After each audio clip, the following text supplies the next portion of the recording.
Hello friends, welcome back एक new video के साथ।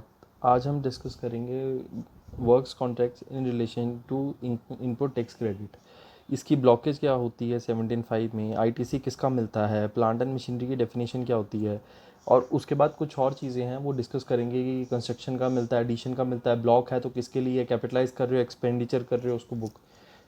तो आज इस वीडियो में हम सब कुछ डिस्कस करेंगे क्योंकि वर्क्स कॉन्ट्रैक्ट को लेके काफ़ी लोग इसकी जीएसटी में ट्रीटमेंट ठीक नहीं करते कि लेबर प्लस मटेरियल है सिर्फ लेबर सप्लाई है। तो स्टार्टिंग से इसका चलेंगे। पहली चीज़ तो जो अगर हम वर्क्स कॉन्ट्रैक्ट की बात करें,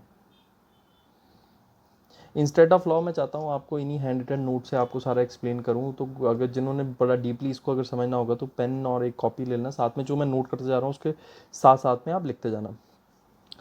पहली बात तो आपको एक चीज़ ये समझनी है कि वर्क्स कॉन्ट्रैक्ट हमेशा लेबर प्लस मटेरियल का होता है। एक और चीज़, 17(5) जो वर्क्स कॉन्ट्रैक्ट का जो क्रेडिट है वो ब्लॉक करता है, सिर्फ उसी को अलाउ करता है जो सेम लाइन ऑफ बिजनेस में होता है, जिसका काम फर्दर वर्क्स कॉन्ट्रैक्ट का है। ये हल्का सा एग्जांपल बताऊंगा। एक कमर्शियल बिल्डिंग बन रही है,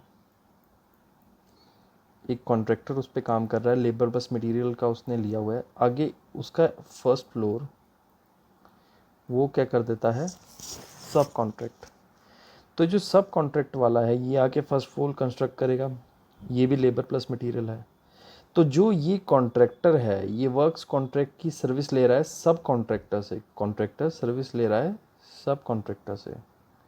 इसमें जो वो इन्वॉइस रेज करेगा उसमें जो ये जीएसटी चार्ज करेगा तो उसका जो आईटीसी है वो कॉन्ट्रैक्टर को मिल जाएगा। मतलब जो क्योंकि कॉन्ट्रैक्टर फर्दर वर्क्स कॉन्ट्रैक्ट की सर्विस में।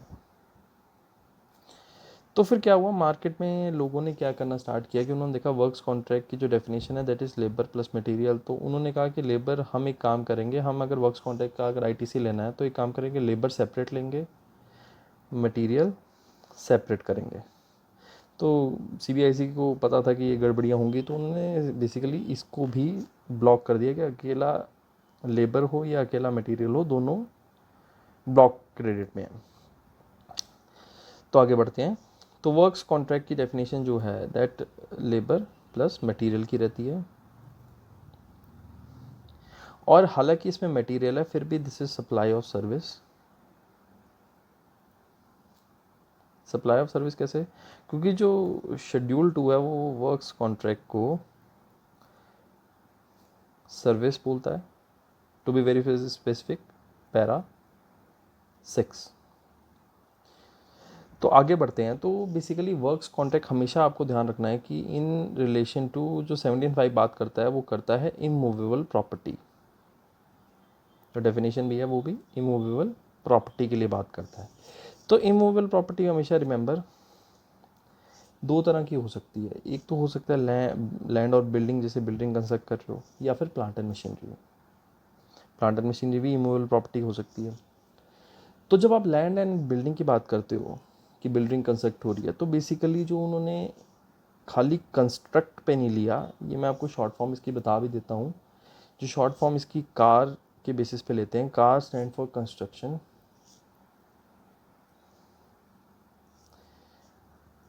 ए stand for alteration, R stand for repair या रेनोवेशन। अल्ट्रेशन के अलावा एडिशन भी इसमें ले सकते हो आप। तो construction, addition, renovation, alteration, repair. तो आपको एक चीज़ का ध्यान रखना है, जब ये चीज़ें आप करवाते हैं, अगर आपका ऐसा एक्सपेंडिचर है, हैवी एक्सपेंडिचर है, हैवी एक्सपेंस है, और आप उसको कैपिटलाइज कर रहे हो, जब आप उसको कैपिटलाइज कर रहे हो तो उसका ITC is blocked, other than कि फर्दर आप वर्क्स कॉन्ट्रैक्ट में हो। तो आपको चीज़ समझ होगी, हैवी एक्सपेंस है, कैपिटलाइज कर रहे हो, आईटीसी ब्लॉक है। कोई माइनर सा एक्सपेंस है और इसको आप पी एंड एल में बुक कर रहे हो, एक्सपेंस बुक कर रहे हो, कैपिटलाइज नहीं कर रहे हो, P&L में ये एंट्री, तो उसका ITC एडमिसिबल होता है। माइनर कोई रिपेयर मेंटेनेंस हुई है जो मैं P&L में उसको डेबिट कर रहा हूँ, तो वो मेरा ITC मेरे को एलिजिबल होगा। अगर यही हम प्लांट एंड मशीनरी की बात करें, प्लांट एंड मशीनरी की कंस्ट्रक्शन भी हो सकती है, एडिशन वही same CAR, renovation, repair, alteration, addition, तो या तो आप उसको कैपिटलाइज करोगे या फिर उसको एक्सपेंस बुक करोगे, तो दोनों ही केस में ITC इज एडमिसिबल, मतलब ITC मिल जाएगा। एक चीज़ जो हमें GST में बोलता है वो प्लांट एंड मशीनरी की एक स्पेशल मीनिंग बोलता है। एक चीज़ तो आपको रखना है कि प्लांट एंड मशीनरी के ऑल क्रेडिट्स आर एडमिसिबल। तो जो स्पेशल मीनिंग है वो अगर GST में बात करें वो इस तरह होती है, अपरेटस,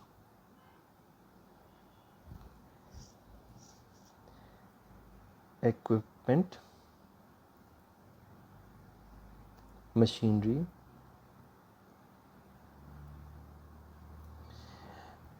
वर्क्स कॉन्ट्रैक्ट की टर्म में करें, इमूवेबल प्रॉपर्टी है तो फिक्स टू अर्थ, जैसे फिक्स टू अर्थ फाउंडेशन बना रहे हैं आप, कोई फाउंडेशन हो गया, या फिर कोई स्ट्रक्चरल सपोर्ट है।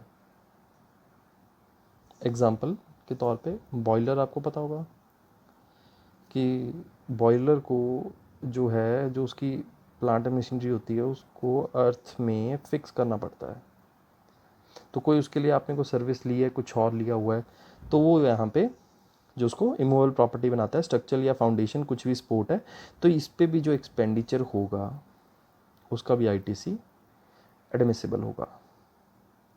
अब आगे बात करते हैं कि प्लांट एंड मशीनरी की डेफिनेशन से कुछ एक्सक्लूड हुआ है। पहले तो simply land and building that is civil structure, जो सीमेंट ये वो यूज़ होके, रेत बजरा यूज़ होके जो बनता है। सेकंड एक्सक्लूड करता है टेलीकॉम टावर। थर्ड, अब इसका इंटरप्रिटेशन बताऊंगा टेलीकॉम टावर की, पहले ये इमूवेबल प्रॉपर्टी नहीं थी, मतलब प्लांट एंड मशीनरी की डेफिनेशन में आता था। थर्ड है pipeline laid outside factory premises. तो जब एक चीज़ आपको पता लग गया कि telecom tower plant and machinery की डेफिनेशन में कवर नहीं होता, तो इसका नुकसान क्या होगा, इसके ITC ब्लॉक हो जाएंगे सर। तो उसमें जब ब्लॉक होंगे तो उसके बाद जो भी आप इसमें इनपुट सर्विस या कैपिटल गुड आप यूज़ कर रहे हैं उसका ITC ब्लॉक हो जाएगा। तो आपको ये चीज़ का ध्यान रखना है। सेकेंड है कि जो pipeline lead outside the factory, outside पे थोड़ा एम्फोसाइज करना, क्योंकि अगर ये पाइपलाइन आप फैक्ट्री के अंदर होते हैं तो उसका ITC एडमिसिबल हो जाएगा। तो ये बेसिकली वर्क्स कॉन्ट्रैक्ट ITC के पॉइंट ऑफ व्यू से इतना ही डिस्कशन है। तो आपको ये चीज़ का ध्यान रखना है कि प्लांट एंड मशीनरी की डेफिनेशन में क्या है, और अगर फर्दर सप्लाई में है तो उसको ITC मिल जाएगा। तो बेसिकली यहाँ तक ही वो वर्क्स कॉन्ट्रैक्ट की ITC की बात करता है। इसके अलावा कोई इसके रिगार्डिंग कोई नई नोटिफिकेशन या चेंज नहीं आया। अगर इसी वीडियो में आपको और कोई डाउट है तो ज़रूर मुझे बताएं। तो होपफुली जो नेक्स्ट GST काउंसिल की मीटिंग है तो उसमें मैं ऑलरेडी एक वीडियो डाल चुका हूँ कि हो सकता है कि GSTR 3B की जो पेनल्टी है दोनों एक्ट्स की मिला के ₹50 पर डे, जो 1 जुलाई 2017 से लेकर Jan 2020 तक जो पेंडिंग है शायद उसकी वेव ऑफ कर दें। पर आपको ध्यान रखना है कि जन तक वेव कर रहे हैं, फेब की वेव ऑफ नहीं कर रहे। तो आपकी जिन क्लाइंट्स की 3B की रिटर्न्स पेंडिंग पड़ी है तो उसको आप कंप्लीटली फाइल कर दें कि ये वन टाइम रिलैक्सेशन गवर्नमेंट दे सकती है। बाकी वेट करते हैं कि GST काउंसिल मीटिंग से और क्या उसके कंक्लूजन निकल के आते हैं। Thank you everyone.